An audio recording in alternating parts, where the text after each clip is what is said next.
Seorang wanita bernama Dini Sera Afrianti atau Andini harus kehilangan nyawa usai diduga dianiaya kekasihnya sendiri yang berinisial GRT.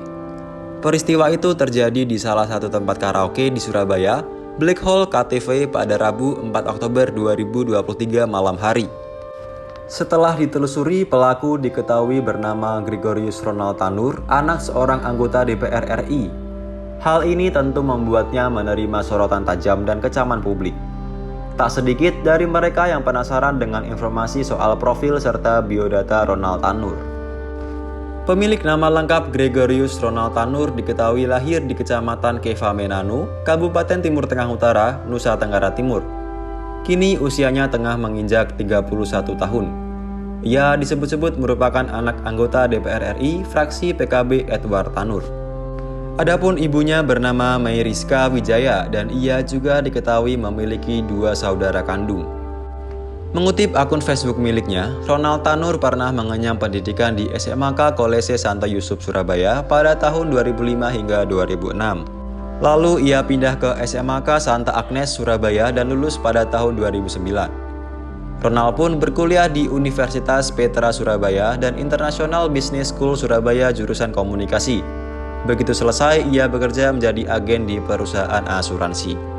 Setelah itu, ia melanjutkan studi di Holmes Institute Melbourne, Australia hingga lulus pada 2016. Barulah Ronald mulai bekerja di Southern Meads di Goulburn Town.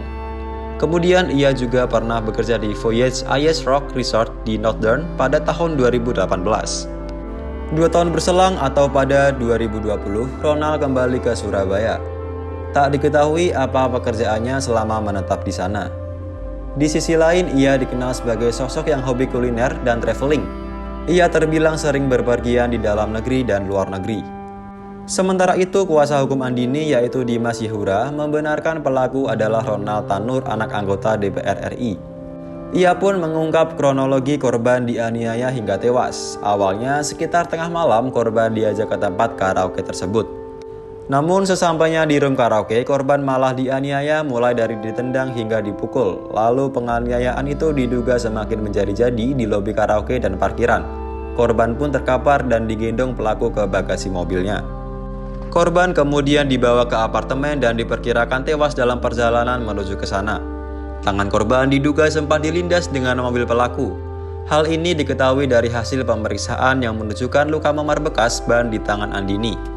Kasus ini tengah ditangani oleh kepolisian. Kasat Reskrim Polrestabes Surabaya, AKBP Hendro Sukmono, menyebut pihaknya masih menunggu hasil autopsi korban.